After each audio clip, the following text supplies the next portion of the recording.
Welcome to Donmar TV News Channel. So sir, pag once lumabas na po yung result, kung sino po yung dapat managot ay dapat Mananagot. Yeah, we are committed to Yun that. ang una namin pinag-usapan ni Sir. Sir, mag-iimbestiga tayo. Pero yung dulo dapat dito, kung sino may kasalanan, mananagot. Yes. Kasi may namatay eh. Yun yung pa namin in support to that. What is being agreed between PDEA and PNP is that talagang kung sino po talaga ang may mali at sino may responsibility ay talagang kakasuhan namin.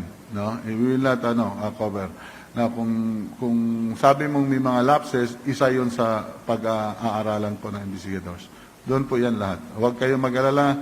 No, we will not cover for our people, kaya kami jointly. No? Para po makuha po talaga yung actual incident. Nandiyan na po sila, nag-umpisa na po. Kagabi pa po sila nag-umpisa at nag-rest lang sila sandali. Then they will now proceed to the CCTVs, comparing ng notes. Ganun po talaga yun. So please bear with us po for the investigations. Sir, lastly po, ano na lang po ang gagawin ng PNP at PDEA, sir, para yung mga lessons learned natin, sir, na para in the future po, hindi na po ito mangyari? We will wait for the final recommendations of the Board of Inquiry. Sa ngayon, kaya nga hindi na ito nangyari, kaya nga kami pumunta rito. We don't want our coordination to be destroyed because of just a single incident. No? Kasi alam mo, we have already issued our directive to both our people, yung sa regions, sa ibang regions, na this should not affect their operations. No? Dapat yung trust and confidence should be remain.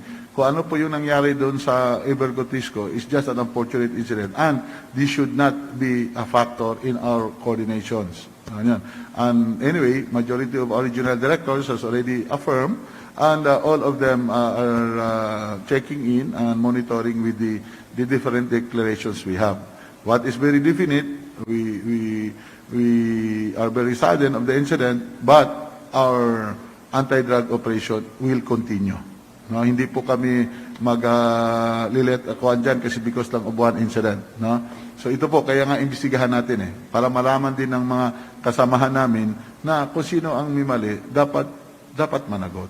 Yun po ang stand namin dito. No? Before we conducted this one, we made already an agreement to have this one.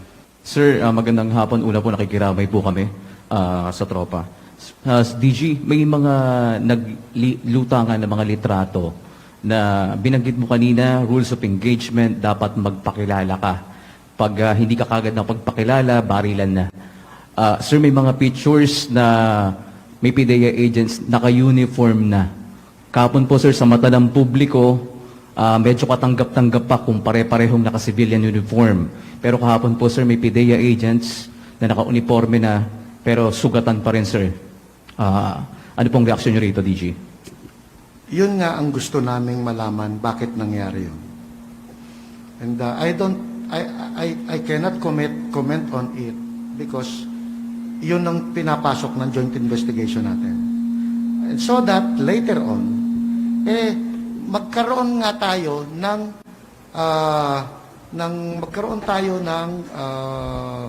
course of action, protocol, na kung paano ang magiging treatment natin pag identified na natin na naka-uniforme.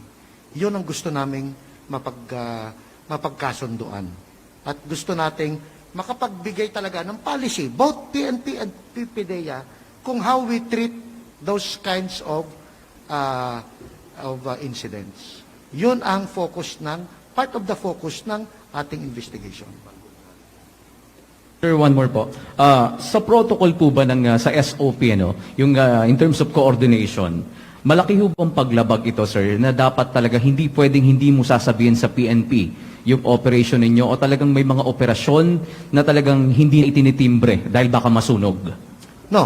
Kailangan lahat ng operation i-coordinate mo. Lahat ng operation i-coordinate mo.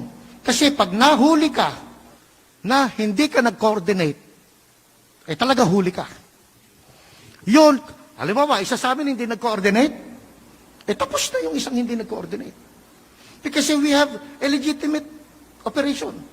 Yung walang coordination, pwedeng maging illegitimate siya. So dapat talaga, lahat, both, PNP, PIDEA, lahat, dapat coordinate tayo. Para maiwasan. Nagko-coordinate na nga tayo, hindi pa maiwasan ito eh. Lalo na yung hindi tayo mag-coordinate. That's what we agreed. So ganon, coordinate tayo. Kayong mga matitigas ang ulo, mag-coordinate kayo. Kasama na ang PIDEA dyan. That's what we are always telling our people. All right, sir. Next is Mr. Paulo Barcelon, CNN Philippines. Good afternoon po, sirs. Sir, just to clarify yung casualties na na-mention po natin kanina, 2 cops, 2 pulis, isang PIDEA agent, and isang informant po ng PIDEA. So that's now 4. And then ilan po yung wounded natin on both sides? Sa amin, isa ang wounded. Isa sa police, sa PIDEA po, Wounded during operation, 3. 3. So 4 and 4. Alright. Sir, to clarify, no, na-mention po kanina yung regarding sa concept ng informants, no?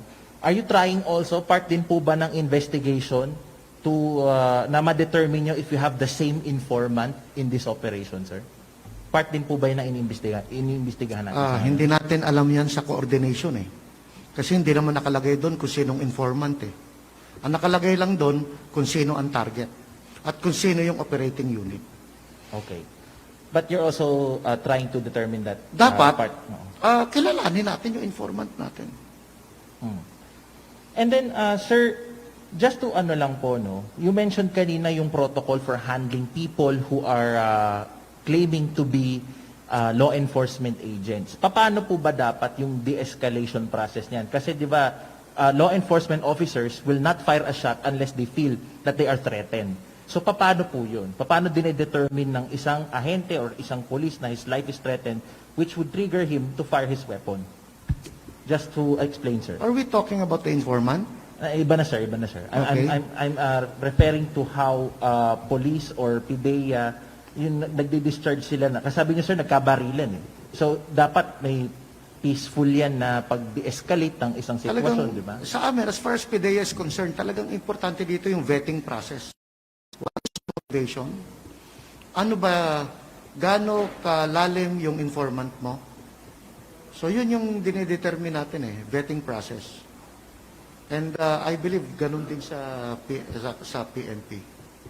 Ang idea niyan, pagka napagkakilala na, kasi sometimes, pag nandun ka na sa grounds at may isang nakapaputok, mag-doubtful ka na, there's always a reactions. No? Yun yung gusto namin malaman. Kung what really happened, sino una nagpaputok, kung ganun ang nagkandon. Now, as to the questions kung nagpapakilanan, kaya nga nagpakilanan kayo nagkilala kayo natigil eh. Nakanyo? Kasi kung hindi yung magkakilanan at hindi magkuhan, baka mamaya dumating na kami doon, baka nagbabarilan pa. So that's the point doon. Kasi isa nga doon sa mga factors na magkakilala is kung yung naka-uniforme, naka-vest, etc. etc. No? So that's namin. But again, we'll wait for the investigations. Huwag kayo mag-alala. We'll present it by PowerPoint. Kung ano po yung advice ng legal namin na pwede namin ilabas, ay ilabas po namin for the information of everybody. Sir, yung regarding sa CCTVs, where are you sourcing it at the moment? I believe the fast food chain is also one. Pero where are you also determining which establishments may provide or may help in providing these vital footages, sir? We could not say kung anong establishments, no? But within the vicinity, our personnel, our anti-cybercrime group is already coordinating with them together with CIDG and PIDEA investigators, no? I will not name this establishment yet. Last na lang on my end, sir. So, sir, what do we label? Wait lang. Para makita nyo yung situation, ano? Usually, pag buy-bust operation, ang liit lang ng area eh. Yung gagalawan, maliit lang.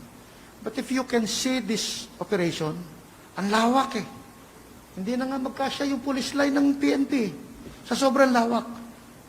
Bakit? Eh kasi marunong magpestuhan ng PIDEA at PNP. That is why, hindi lang tayo focus kung saan ang barilan. Lahat na CCTV na nakapaligid dyan talaga hanapin natin.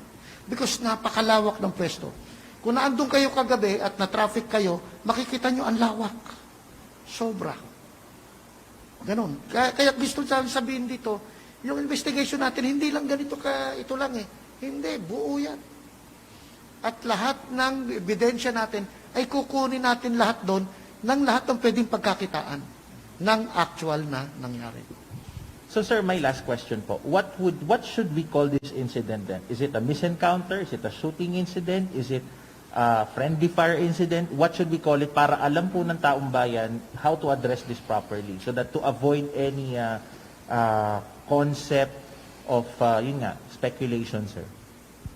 I don't know how to call it but unfortunate incident. Hindi natin dapat pangalanan ito. But what happened is an unfortunate incident. Okay, sir. Thanks. Next is Ms. Weng Hidalgo, ABS-CBN. Ma'am. Good afternoon po. Yung kagabi ko pa po tinatanong to kung yung, andito pa ako sir, yung target po ba ng PIDEA ay pareho lang din sa target ng PNP. So nung nagkabakbakan, nasaan na po itong subject na ito, yung tao na ka-transaction? Yun nga ang yun nga ang gusto nating maharaman, hasaan. Kasi sa ngayon talagang may usok pa eh. Kaya sana wag niyo muna kami pilitin dito sa target na ito dahil gusto naming malaman sino talaga ito. And both of us may kanya-kanyang target.